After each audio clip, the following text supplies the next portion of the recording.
可以望到維多利亞港，客飯廳少咗玄關位，仲要係半山罕有嘅星級屋苑。今日我哋嚟到寶馬山花園星級會所。今日我哋再次嚟到寶馬山花園參觀個3樓嘅單位。我哋喺呢度除咗可以望到維多利亞港之外，更加可以睇下880尺嘅單位到底係幾咁實用。喺客飯廳望返出去，可以望到維多利亞港景觀。長方形客飯廳冇咗玄關位，令到空間更加實用。今日參觀呢個單位係806尺嘅3房1套，而廚房嘅佈局係 U 字形嘅設計，喺保養上亦都非常之新淨。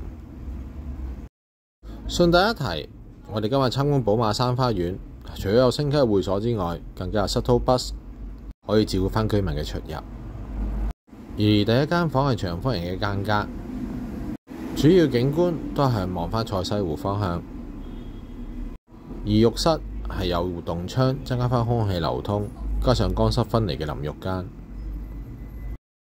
嚟到另一間房間，可以睇到擺咗衣櫃之後，仲有唔少嘅活動空間。同樣景觀都係望返去賽西湖方向。現時單位業主叫價1530萬。最後嚟到主人套房，經過走廊位之後，就會係嚟到主人浴室，係浴缸嘅設計。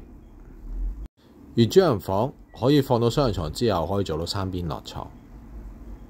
影片就分享到嚟呢度啦。如果你哋有興趣嚟參觀呢個單位，不妨聯絡我啦。